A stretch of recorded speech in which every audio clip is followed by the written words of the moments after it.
आज दिनांक 12 ऑगस्ट. आजच्या प्रवचनाचा विषय शांती परमात्मस्मरणाने मिळते. नवविधा भक्तीत जशी श्रवण ही पहिली भक्ती, तद्वतच अनेक संत लक्षणात शांती हे पहिले लक्षण आहे. वास्तविक संतांची अनेक लक्षणे सांगता येणे कठीण. तरी पण असे म्हणता येईल की शांती हे संतांचे मुख्य लक्षण आहे. पृथ्वी ही क्षमा शांतीरूप आहे, त्याप्रमाणेच संत असतात. शांती ढळायला बाहेरची परिस्थिती कारण नसून अंतःस्थिती हीच कारण आहे. जिथे स्वार्थ तिथे अशांती, भगवंताहून मी निराळा अशी जिथे द्वैत भावना तिथे खरी शांती नाही. अनन्यतेने शांती प्राप्त होते आणि तीच परमार्थाचा पाया आहे. पैसा आणि लौकिक ही अशाश्वतच आहेत.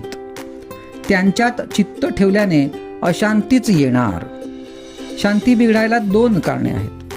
एक गत गोष्टींचा शोक आणि दुसरे पुढची चिंता.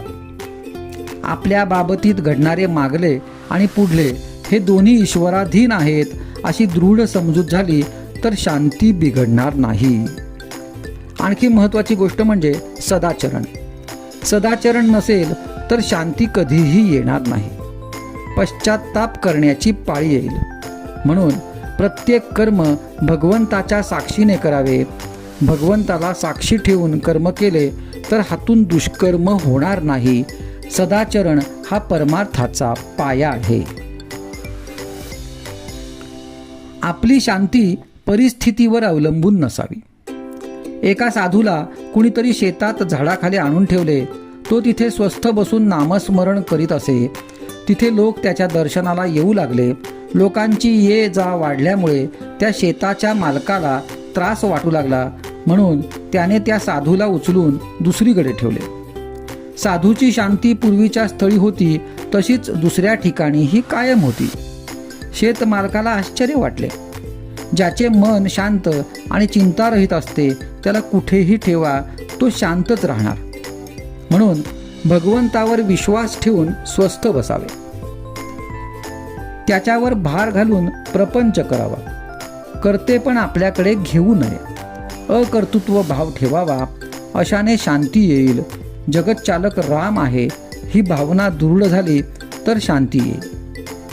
एकनाथांची शांती अगाध होती. नाथांसारखी शांती यायला परम भाग्य असले पाहिजे. राजे रजवाडे आले आणि गेले पण ज्ञानेश्वरांचे नाव टिकले, कारण ते शांतीची मूर्ती होते. ही शांती काय केले असताना मिळेल? भगवत स्मरणा वाचून अन्य उपायाने ती साधणार नाही. जे जे घडते ते भगवत इच्छेने घडते ही दृढ भावना असणे हेच शांतीचे लक्षण आहे.